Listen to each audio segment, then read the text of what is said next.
Hi, I'm Coach MK, founder of the Fitness Protection Program. I'm a run coach, not a life coach. But we're never really talking about the running. Running is the tool. It's the conduit we use to examine the world we live in, as well as its impact on our own lives and the lives of the people around us. How we react to certain people and to certain stories tells us a lot about how we view ourselves. I'm committed to the thoughtful, intentional exploration of the importance of running so that no one discounts their own badassery, ever. Final note, this podcast is geared towards every runner who won't lose their home, livelihood, or health insurance if they show up to the corral with a hangover. Not that I'm encouraging you to do that, just saying. Sit back, relax, and enjoy the Fitness Protection Podcast. Hey guys, Amy here. So I was recently in Texas. Unfortunately, I had to go home for a funeral of my cousin, and I was recording my lectures because I wanted my students to still be able to learn in my absence. And a lot of times our students just don't learn as well as we want them to when we're not there. Cause when the cat's away, the mice will play. Like that's really what it is. I have great kids. They're super smart. They're super phenomenal, but definitely when I'm not there, they do not learn as well as I wanted to. So I recorded my lectures and I was like, press pause now and do this work. And so all of these things. So I was downstairs recording some of my lectures in the hotel lobby, and I was taking a break in between like recording lectures because people definitely stare at you when you're in public, like recording things. So I like jump onto Yahoo News and I click on Jessica Simpson has lost 100 pounds in 6 months. Yes, I took the scales at 240 pounds. So this was definitely like a targeted news story for me. I love Jessica Simpson. I think she's wonderful. I think she has a beautiful voice. She's from Texas. I've always loved Jessica Simpson. It's probably because she like came of age, at the same time I did. So, she's just like one of those singers that I really, really love. And so of course, like the weight loss, just from things that I search on the internet, and so this is definitely a targeted ad or news story for me. But of course, and of course I click it. And when I click it, I start reading it. And then I'm like, guess what I'm going to do? I'm going to record a video and I'm going to send it to MK, because this is something that we need to talk about. This is definitely something that we need to discuss of like, this is, I don't even know where to begin. I mean, I wrote little like show notes of like trying to keep myself on topic and make sure that I'm covering what it is that like I want to cover. But like the first thing that comes to mind, for this is how unhealthy all of this is. So when we think about our bodies and we think about what our bodies need just to be at rest, to breathe and let our brains do what our brains do and our heart do what our heart is supposed to do and our blood and how all of that, we have a set amount of calories that we have to put in. And those calories, they help our bodies do metabolism. And on the most basic level, metabolism, and when I say metabolism, I'm talking about cellular respiration, where sugar and oxygen come together to create energy, carbon dioxide, and water. And all of those things are constantly going on in your body. And it's what helps your body function. So just for your body to do cellular respiration, to make sure that your body is getting the energy that it needs, the oxygen, the water, all of these different things, the body needs a set amount of calories. For me, that is 1,832.7 calories. I did a cute little calculation when I started like thinking about all of the math in this. So your body can need anywhere probably between 1,600 and 2,000 calories, which is why it's recommended that you get 2,000 calories. So I think about this for a minute. Okay. And if you ever wanted to know, like, and you have one of these fancy Garmin watches, it will tell you what your resting calories burned is. Fun fact about this watch. Y'all, I've had this watch for, I would say 5 years, because that's how long I've been training with MK. I had a Garmin before then, but it didn't have a heart rate monitor and I didn't want to wear the chest strap. So I went out and I got this one. Literally 4 months ago, I found out that it had Bluetooth capabilities. I had no idea. So now, like, I get like great little information on my phone that has way more data that I ever like knew this watch could take. But really, I just needed to check my heart rate while I'm running. But it does other cool stuff too. But so your watches will actually tell you like a pretty good judge of what your resting heart rate is. So I started to think about this 100 pounds. And I started to think about, okay, like let's break down this math for a minute. That 100 pounds in 6 months. Okay, there's like 4 weeks and 6 months. So 100 divided by 6. When I did the math, it's around 16 pounds. Now, this is also like, we're going to pretend that she lost 0 pounds, like as soon as she gave birth to this sweet little child of hers. Mostly because it makes the math work a little bit more. But even if you took off 80 pounds in 6 months, she's still losing quite a bit of weight in some time. So 100 pounds comes out to about 16 pounds a week. A month. And then when you get that down to a week, it's about 4 pounds a week. Okay. So in order for you to like start thinking about like where weight loss comes from in calories, just know that 3,500 calories is about a pound. When all the scientists figured out all of this stuff, I have to give biologists much more cred than I've ever given them in my life. I'm a physicist by practice. I was not a very nice biology student. I used to read my paper in the front row, because I was just like, biology, I'm a physicist. I don't need biology. And my professor would call on me and I would ask him to repeat the question. And I would answer the question. And then I'd go right back to my paper, maybe doing the crossword or whatever. I was really a jerk in college, when it came to taking biology classes. I only had to take 2. I took mostly physics classes. But anyways, so, and as I teach more and more biology, I'm like, dang, bio is legit. This is some serious stuff that biologists figured out, but sorry, I digress. So, oh man, see, this is why you can't digress. This is why you got to like stay where you're at. Otherwise you're going to lose your train of thought. Okay. So 4 pounds a week, 3,500 calories, and a pound. So if Jessica is losing about 4 pounds per week, well, I'm going to do some quick math and I'm going to do 3,500 times 4, 20, 12, 13, 14. Homegirl needs to cut out about 14,000 calories a week in order to lose 4 pounds a week. Y'all, okay. So we're recommended about 2,000 calories per week. And the 2,000 again comes from that basal metabolic rate, the BMR. Mine was 1,832.7. Okay, so you're supposed to eat 2,000 calories just to keep up with like your body's normal metabolism, to get your oxygen, to get those sugars to going everywhere, to get your, just to get the molecules that your body needs. 2,000 calories a day times 7. That's 14,000 calories. So your body needs like 14,000 calories just to like perform its basic functions, to breathe, to get up. Okay, so she needed to cut 14,000 calories a week in order to lose 4 pounds a week. But your body needs 14,000 calories. Some of this is not working for me. I've literally been thinking about this for 2 days. Like, how is this actually possible? Because doctors, they recommend 1 to 2 lost per week. And the reason that you do this is because you should not go under about 1,200 calories taken in per week. And the way that calories work, right, is that you need to take in calories for your like basic metabolism needs.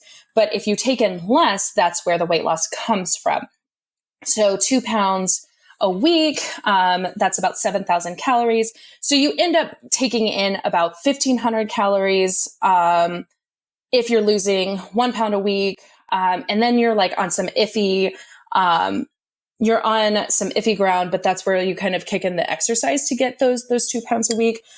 So you can like still get your calories met, but you're burning calories as well for all of this stuff. So I can't wrap my head around that to lose 4 pounds a week means that 14,000 calories had to be cut from her diet in some way or exercise in some way. And this is, so that's 2,000 calories a day had to be cut in order for her to lose 14,000 pounds, 14,000 calories a week.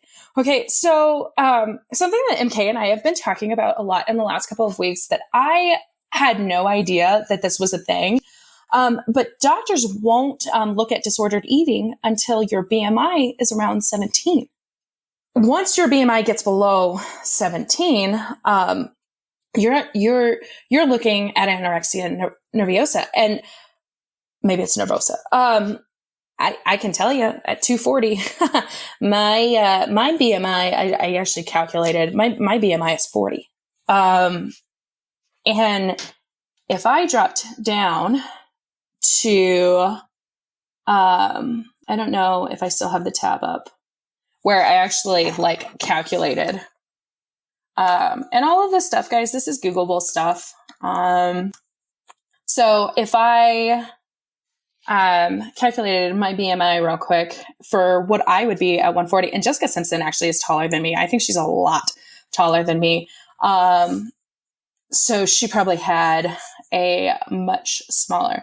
Okay. So my BMI would be at 140, my BMI would be 24, which would be considered a normal BMI.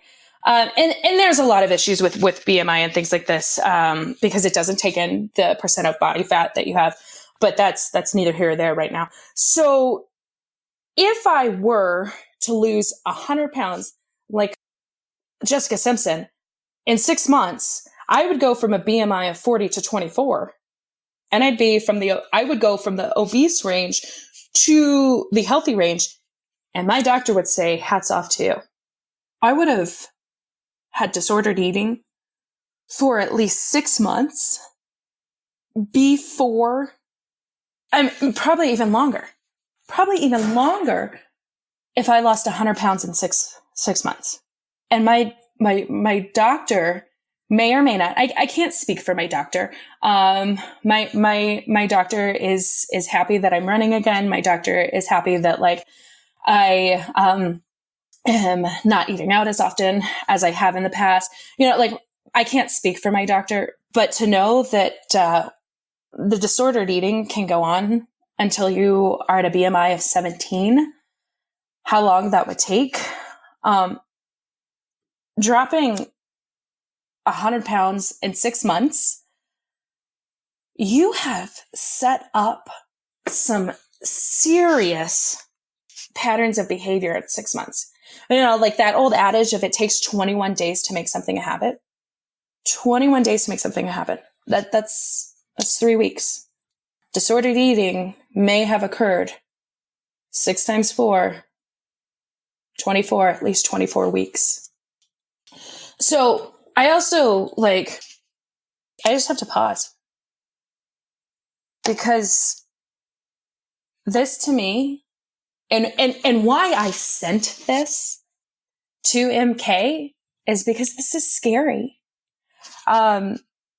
This is scary to me that this is the news that comes out. This is what's applauded. This is what's put in front of people like me to encourage me to lose weight. And it's just scary because I have, gone through this for a while. I was trying to think back to the first diet I ever went on. I was in 7th grade. It was in between 7th and 8th grade. It was the summer. I ate nothing but chicken breast, and green beans all summer long. And I want to say I dropped 40 pounds in 2 months. No one said a word. We don't talk about it. And when I saw this, I just thought, 7th grade Amy going in 8th grade, that she was ugly and fat and horrible. And she was probably seeing things like this. And I've always struggled with weight loss or weight gain, weight loss, whatever weight. I've always been a big girl. But this is disordered. This is not good. And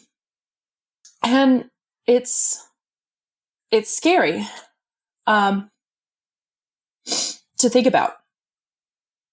Hey guys, sorry. I had to take a minute.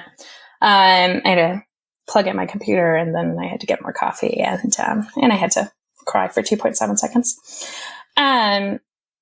So this is my 3rd time recording this section. Mostly it's because I don't plan things out.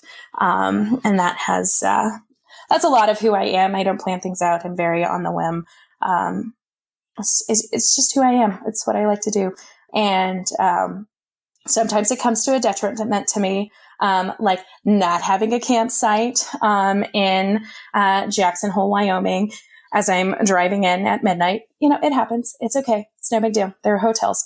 Or as a teacher, not really planning out like a whole group discussion after my students read something, about how identical twins are rare, and kids start asking questions about the different types of twins and the different, ways that, cells can split and cause twins. And before you know it, the bell is ringing, and, computers are still out and chairs aren't stacked. And I'm like, you know what? Future Amy will deal with that. That's okay. I get to school early in the morning just to correct for my, I don't have enough time for this. It just makes me laugh right now. Thinking about how on Monday morning I've got to go in and make sure that my computers are plugged in, so my computers are charged, so that kids are ready to go. I have a digital curriculum, so we get to use computers for quite a bit of my teaching. So I thought about this, and like, why did this article like trigger me to want to record? And it brings up for me a single story. Growing up and in today's world, the single story is that fat people are lazy. They don't work hard. They're not determined. And until they become determined, until they become hardworking, then their lives aren't worth living. They don't feel like themselves, and fat people are just portrayed very horribly. And growing up, being a young woman who was overweight for the majority of her life, like, you take on those single stories, you take on those descriptors of what you are. And good God, then you got to spend your adult life getting rid of all of like those stories that you have heard over and over. So a single story is a generalization based on only negative things. We've heard about it. We believe that all fat people are lazy. We believe that all fat people should just be locked away in a dark room eating cake and ice cream, and only cake and ice cream, because apparently that's all fat people eat is cake and ice cream. And McDonald's. I love McDonald's. I'm a big fan of their chicken nuggets. I eat them once a week because their breading is really good. So, there's so much in this article. Like, it took a whole lot of determination, but Jessica Simpson is celebrating a major milestone in her weight loss journey. She's shed an incredible 100 pounds since giving birth 6 months ago. It's playing into those single stories. Fat people aren't determined. Being 240 pounds is not incredible. And these are generalizations. Are there fat people out there who are just sitting down and living sedentary lifestyles? Yes. Who could be moving more? Who could be eating better? Are those single stories? Those single stories are there because they're true, but they're not 110% true. And And we don't know why those people are sedentary. And to think that all fat people are in the same boat, that's believing in a single story. That's believing in a generalization about people that are like me. And not like me, look like me. It's that you look like me. It's not that you are me, it's that you look like me. And a lot of what I'm doing is I'm just trying to change our single story. Because my single story is not that I'm lazy. It's not that I'm not determined. So I took these pictures over the last week when I was in Texas. This is in front of Buc-ee's.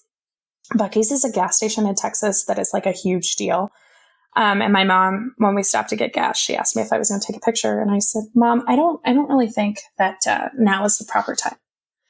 My signature picture is jumping in front of major landmarks, and so I turned to my mom because I know that it comes from somewhere, and I said, "Mama, do you want a picture with me?" She said, "Well, I only want to take a picture if you want to take a picture." I was like, "Okay, Mama, let's take this picture." And I said, "Mom, are you going to jump?" And she said, "No, my knees. I can't with my knees." And I was like, "Ma, you totally can jump. Let me show you how this is done." And I took the picture, and you can see that I jumped because the necklace is up right there. And iPhones are cool.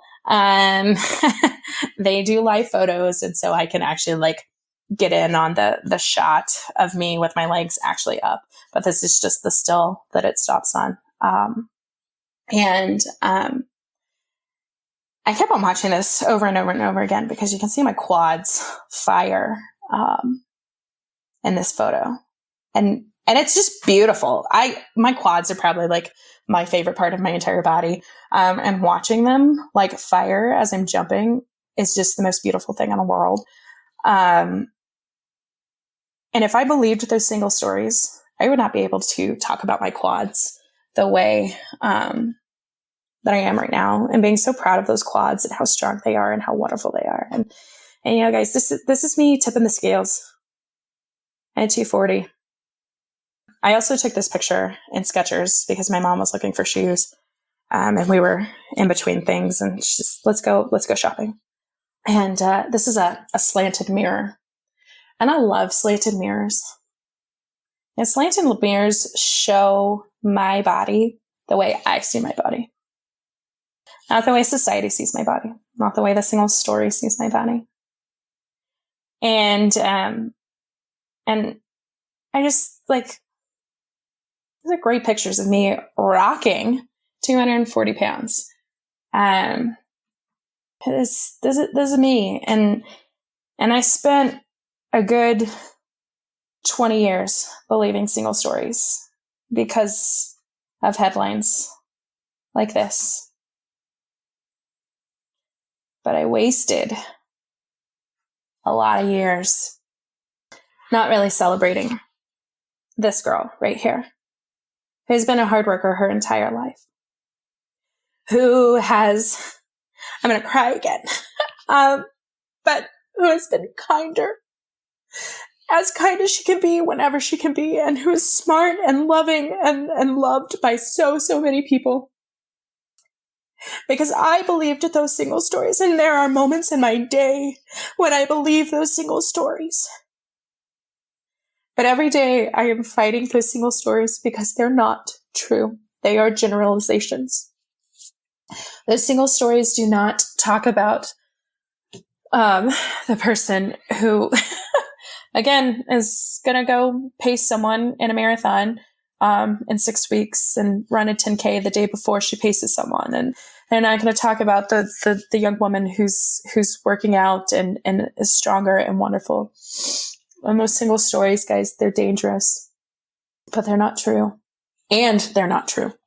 And they're not true. You are coached.